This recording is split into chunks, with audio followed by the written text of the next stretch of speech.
Rolling. This is the FedSoc Films Podcast, where we continue the conversation sparked on film. Right on set. You want to know what freedom tastes like? It tastes like this beer. Take one. This is, in fact, the classic solution in search of a problem. Action. That cannot help but be controversial. Cut. With expert discussion and analysis. With the greatest legal minds on the topic today. The FedSoc Films Podcast. It's a wrap. Welcome to the FedSoc Films Podcast. This episode is all about the film, The Philosophers Behind the Founders. Who are some of the other philosophers behind the founders that didn't make it into our film? Today we have two professors from the film, Paul Carrese and Michael Zuckert, who are here to answer that question and tell us about thinkers like Blackstone, Hobbes, and Machiavelli who influenced the American founding. So, other than Locke and Montesquieu, who are the most prominent philosophers behind the founders, who are the other philosophers behind the founders? Are there other philosophers, maybe, lingering in the shadows of the thoughts of our founding fathers? One of the people who definitely has to be mentioned is William Blackstone. William Blackstone was the first professor of the common law in an English university, and he wrote this very famous commentaries on the laws of England, which was the major textbook for a lot of the early Americans as they learned English law. But Blackstone was somebody who was extraordinarily influenced by both Locke and Montesquieu. If you were to read his book in all the more theoretical parts, you'll see that those two figure so prominently in his work. And Blackstone was an authority for the founders, especially with regard to Blackstone was important. I would argue for one very special reason, as opposed to the French, when they made their revolution, the Americans did not feel the need to reject their whole legal and political past. They were able to affirm it. And one of the reasons why, at least in my opinion, is that Blackstone had argued that the principles of the common law, that is the established English legal reality, which the American colonists shared in, that was perfectly consistent with the political philosophic positions that the Americans were adopting of Locke and Montesquieu. And that made the Americans feel like they didn't need to start the world completely over again. They had a great sense that they were producing a new beginning, but not everything. They didn't have to throw out everything. And that made the American Revolution so much more successful than the French Revolution had been. So Blackstone, they used him for getting legal details of a lot of things. So, for example, when they came to understand, well, what exactly does the executive power consist of? Blackstone was very helpful to them. They didn't copy him exactly, but they took a lot of things from him. When they wanted to understand how Parliament worked, they learned a lot of that from Blackstone. So Blackstone, very useful. But I would say this overall contribution of showing the way in which their past traditions and their past practice could be assimilated with their new philosophic orientation was probably the most important. Paul, you agree with that? Yes, and the Americans see Blackstone as this blend of Locke's philosophy and Montesquieu's philosophy in a way, because from Locke, there's such a strong emphasis in Blackstone on rights, and including a right we haven't talked about so much in Locke's philosophy, of right of property. But also the larger spirit, so to speak, of Blackstone's commentaries is Montesquieu, and just in the way Michael mentioned, that there doesn't need to be a radical rethinking of the culture, political and constitutional and legal, of the American colonies, now independent states. We can take the English common law, constitutional culture and adapt it. We can be sort of gradual and reforming, which is very much the spirit of Montesquieu's political philosophy, to be wary of being completely radical. So there's this odd thing about the American Revolution. It's the moderate revolution. It's the conservative revolution. Certainly when you compare it to, as Michael mentioned, the French Revolution, but later the Russian Revolution, China and its revolution, it's less radical. It is obviously a radical thing in one sense to be declaring independence, fighting a war of revolution, But the Americans don't start over from scratch. They adapt. They gradually reform. And so these two figures, Montesquieu and Blackstone, are very important for seeing that quality of the American Revolution. But we should mention a more radical philosopher, so to speak, interpreted as a radical philosopher, Hobbes, which fits with this. That the leading American statesmen we've been mentioning, Jefferson and Adams and Madison and Hamilton and others, they know of Hobbes, but they do not speak fondly of him, Michael. For sure not.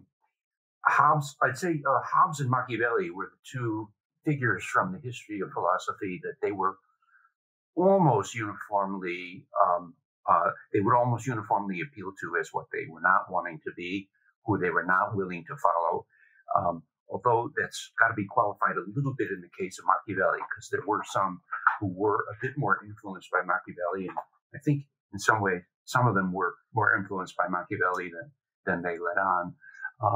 But Hobbes, for sure, that Locke spoke at one time of that justly decried Hobbes, and the Americans, for the most part, saw him exactly in that way.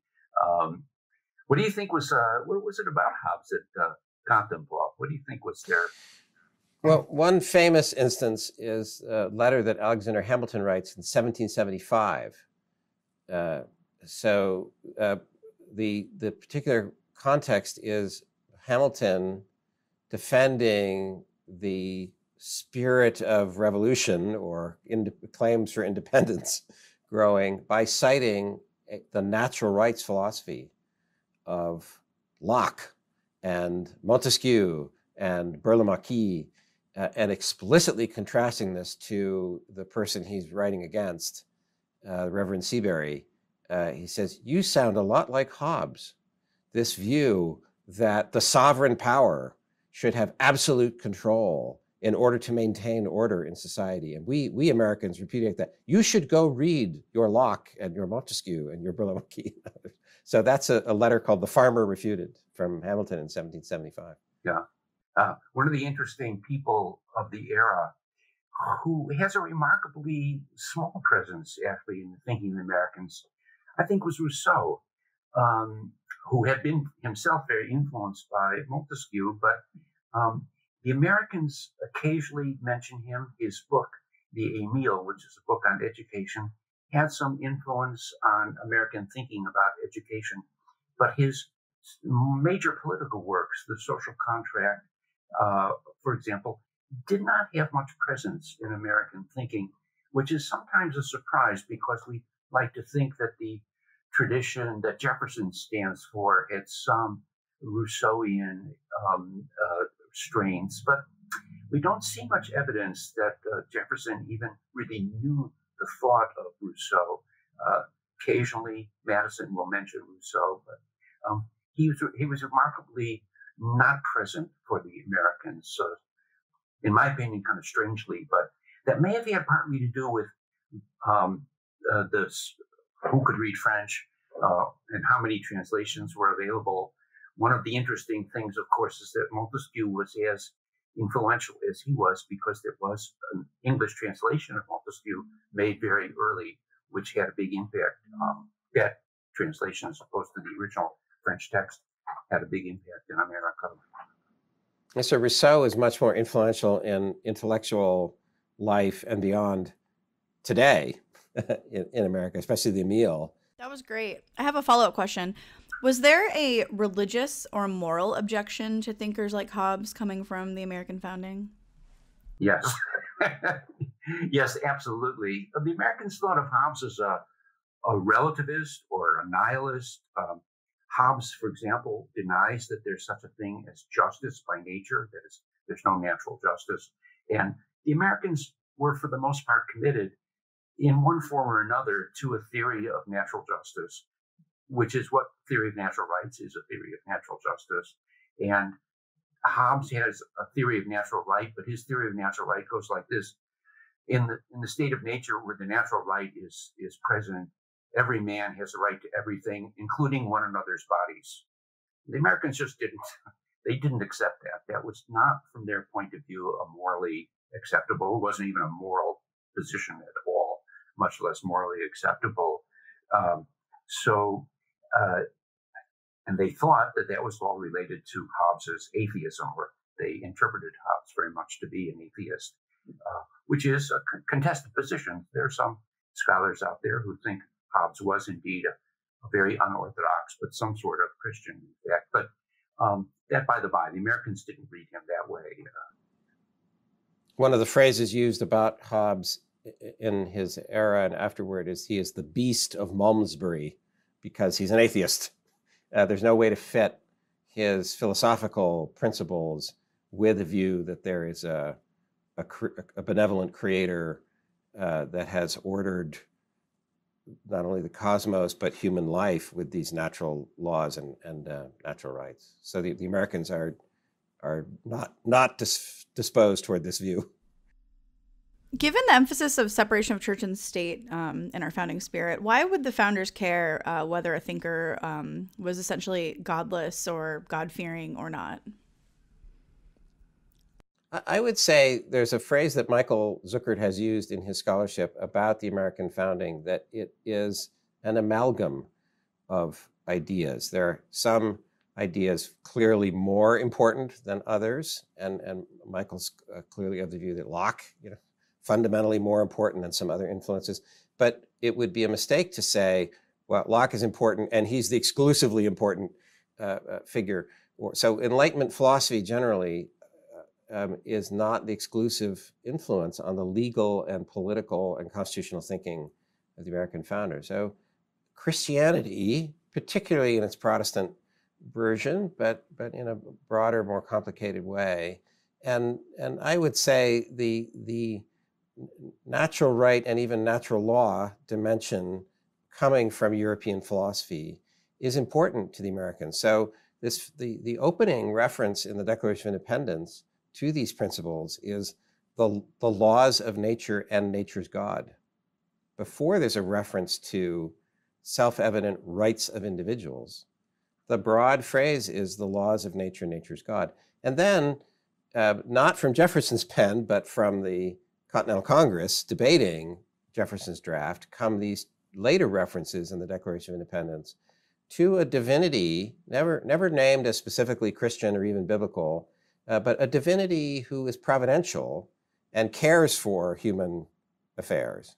So there are two references appealing to the supreme judge of the world for the rectitude of our intentions and appealing to the protection of divine providence. This is all the same set of Americans, American leaders and American statesmen who, if you look at those four references to divinity, you can see Michael's amalgam argument there. The Americans are not at all allergic to the idea of borrowing from, being influenced by a range of intellectual and religious sources. Well, Michael didn't have any commentary on that. He just let me go. I'm surprised you let me get away with that. What you were saying was okay. It was fine. Okay. Fine by me. Anyway, yeah, it sounds perfect. So something I don't know that we touched on earlier was painting a picture of the philosophical climate at the time, right before the founding. So can you talk a bit about, who were the famous philosophers at the time of the founding, and what was the conversation going on at the time of our founding fathers? And also, how did they interact, or how did they learn about these philosophers? Were they taught about Hobbes in college? How did they encounter the works of these philosophers we're talking about? Oh man, Samantha, that's like a huge question. Yeah. So okay, I mean, I'll start with something on that. So the American Revolution, while it was indeed a democratic movement, it still had a leadership which I think would have to say was an elite leadership. So most of the leaders of the Americans were well-educated people. There was an effort in America to establish good higher educational institutions, really, well, not from the very start, but early on. So a lot of them went to Harvard or William and Mary, or like Madison, went to Princeton. They got a good education. They read the chief philosophy of the time. And that would have included reading Locke. That would have included reading Montesquieu. I don't know if they read that as much in college because he was newer. Montesquieu's Spirit of the Laws had been published in 1748. So it was fairly new at the time that they were all being educated. Hobbes, they would maybe, I don't know if Hobbes would have been assigned as an assigned reading in their colleges, but many of them knew about him. Though we have to say, it was, as was the case with many other thinkers, they knew about him more than they knew him. So I wonder how many of them actually read Hobbes, as opposed to had heard that he was an atheist and an absolutist and a immoralist and a nihilist and all of these bad things. So it's not clear how much they had read him. People like Jefferson, who read very widely on their own, Adams, who read everything that had been written up to that time, these people would have read him without question. But whether the run-of-the-mill elite founders would have, it's less clear, I think. So what were the major intellectual movements of the time? Well, Locke's essay on human understanding was a very major text. For example, we have evidence that George Washington was reading Locke's essay on understanding. And it's difficult to imagine our current president, or any president of recent history, reading some of the major philosophic works of the day. But there was George Washington reading Locke's essay on human understanding. So that he was a very important thinker. Other thinkers who were important, some of the major ones in the canon, Bacon, for example, was somebody who was read at the time. But there was another school of thought that was very influential in America at the time that we haven't really touched on, and that was the so-called Scottish Enlightenment. There was a series of writers who grew up in Scotland who had a big impact on the Americans. One of the reasons being that for some reason, a lot of the teachers who came to America from Europe were in fact Scottish and were trained up in the Scottish Enlightenment. So that somebody like Jefferson was educated by somebody who was a devotee of the Scottish Enlightenment. Madison was educated at Princeton, and the president of Princeton at that time was a devotee of the Scottish Enlightenment. James Wilson, another very important founding era period person, was very influenced by the Scottish Enlightenment thinking. So that was another kind of thought. Now, Scottish Enlightenment thinking was in some ways built on Lockean epistemology, but with regard to morals, it took a somewhat different approach.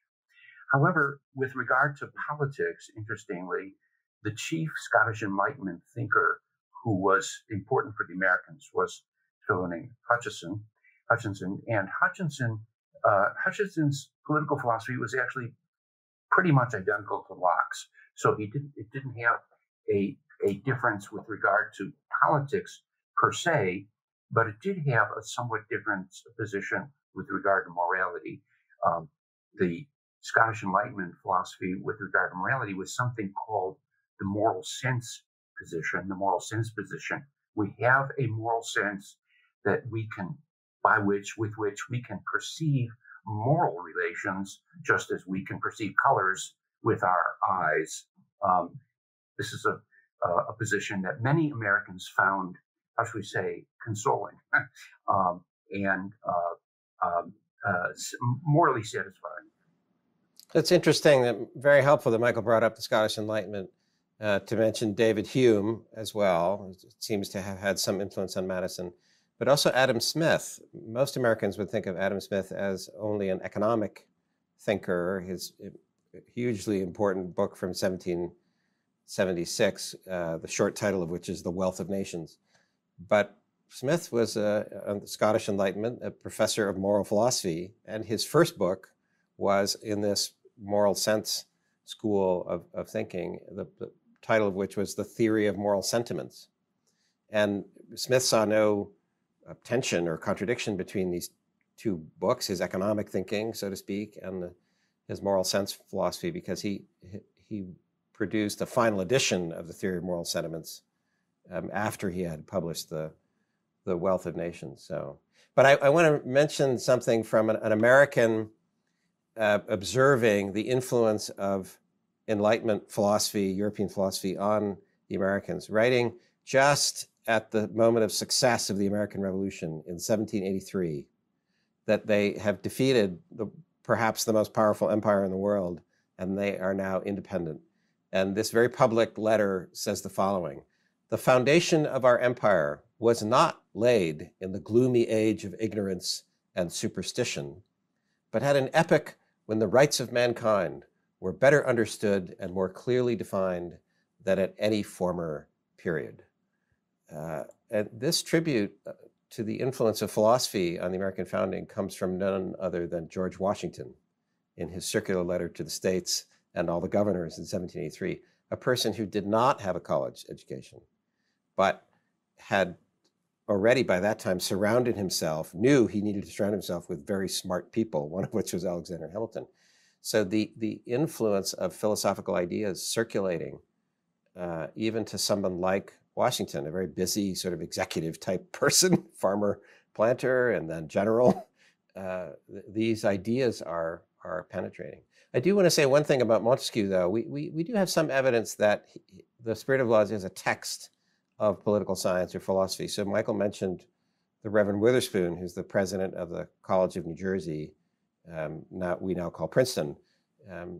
Madison is reading Montesquieu then, and Hamilton, we know, did. Jefferson, we have handwritten notes or, passages from the Spirit of Laws that Jefferson wrote out and copied from 29 of the 31 long books of the Spirit of Laws. So it is definitely in the, it's in the water, so to speak. It's being read, but Jefferson, for example, didn't read it in college. He read it on his own, but definitely, read it later. Definitely being read. I didn't mean to suggest it wasn't being read. It just wasn't sure it was a textbook in the colleges. Yeah, so you've mentioned a lot of really interesting philosophical movements and thinkers. Are there any more obscure philosophers in the mind of the founders that we haven't covered yet that might be interesting to touch on? Well, there's one of my favorites, actually, is this fellow Delhomme, who was a Swiss thinker who moved to England and wrote a very, what at that time, very well-known book on the British Constitution. He was influenced by Montesquieu, in fact, but he tried to modify Montesquieu a little bit, simplify him, actually. So I'm always impressed by the fact that John Adams, who wrote a very voluminous book about the American constitutions, John Adams said when he came to discuss the British Constitution, said, well, the British Constitution, after Delhomme, there's nothing more to be said about it. And he seemed to think that Delhomme was a greater expert on the British Constitution than was Montesquieu. So that he was one of the people now rather obscure, but at the time of the founding, actually fairly widely read. He was in the top 10 of people cited by the American founders, period. Another person, go ahead. Yeah. No, go ahead. No, go ahead. I was just going to say another person of some influence, Vattel, a thinker. I was just going to mention the international right, the right of nations thinkers. Yeah. No, you I was go just ahead. going to say Vattel wrote mostly on the law of nations, international relations, and he was of some impact on them, especially in that area. Berlamaki, he was another one who had some influence, sometimes, in my opinion, overstated, but nonetheless, he did have some impact. In that Farmer refuted letter from Hamilton in 1775, invoking right of nature, natural rights philosophers, he does list three of these right of nations, or we would think of them as international law thinkers. So Burlamaqui is one, but Grotius is another, and Pufendorf. And Montesquieu cites Grotius and Pufendorf for influence. So this is an interesting dimension. In Article 1 of the Constitution, under the powers that Congress has, there's a phrase, the law of nations. And these are the kinds of philosophers, Vattel, Burlamaqui, Grotius, Pufendorf, who certain of the Americans would have read and known as they're trying to apply what jurists about war and peace. Are there rights and laws governing war and peace? What these European thinkers had developed over centuries, trying to apply that to the new independent American context. My particular favorite, Pufendorf, out of that list. He was actually interestingly an influence on Locke. Pufendorf, in philosophical circles, was known as somebody who had developed an important critique of Hobbes. One of the things he had tried to show was that Hobbes's conception of rights was completely mistaken, and that, I think, did have an impact on Locke. Interesting. Can you summarize, now that we've gone over basically the philosophical gamut of the thinkers in the minds of the founders, can you give an elevator pitch as to why, generally speaking, broad strokes, they went with Locke and Montesquieu above all others? Locke and Montesquieu, I think, spoke to their needs more clearly than any of the others. I mean, their one need of having, in the first case, a defense, a rationale for their vision of what the relationship between their governance and British governance was, that Locke, certainly as they interpreted him, supported that philosophically better than anybody else. And I think when it came to constitution making, Montesquieu was the one who's more helpful to them. Paul, maybe you can expand on that a bit. Yeah, the Americans in the 1760s and 1770s, when the tensions first arise with Britain, have practiced a culture of political liberty, but of ordered constitutional legal political liberty for a very long time. And then they are able to turn to philosophers for arguments explaining what exactly is this grievance that we have with the English Parliament and the English King. And Locke's very clear statements about these questions of what is legitimate authority and what it really is liberty and what are rights of individuals. So there are phrases from the common law they can draw on, but as the conflict deepens and bloodshed is occurring, the striking quality, the clear kind of declarative quality of Locke's philosophy is so appealing to say that this is not legitimate government. This is not legitimate authority, what we're dealing with here. This is a kind of tyranny. And then, yes, as the revolution is successful and they have the challenge of building constitutions, it's in the American political culture, they want constitutions. So during the war, they're writing state constitutions. And then they have the Confederation Congress writing an Articles of Confederation, which is something like a constitution. And as a consensus builds that there's a big problem, Articles are not quite working out the way they had hoped, they have Montesquieu and Blackstone to turn to, and especially more so Montesquieu, because there is a theoretical quality to his study of the English Constitution as a constitution of liberty. And there are these broader philosophical arguments in the Spirit of Laws about avoiding despotism and distributing power and seeking a balanced, complicated form of politics as the surest way to avoid despotism or illegitimate concentrations of power. So there he is as a resource that can be consulted, but also debated. Who's got the right reading of Montesquieu's counsel or advice. So many philosophers, so little film time. Thank you, Professor Carrese and Professor Zuckert, for joining me today. You can check out our film, The Philosophers Behind the Founders, on YouTube, Facebook, or on our website at fedsoc.org. That's FEDSOC.org. For more episodes, subscribe to the FedSoc Films Podcast on your favorite platform. Thanks for listening. As always, the Federalist Society doesn't take any positions on the issues discussed. This has been a FedSoc audio production.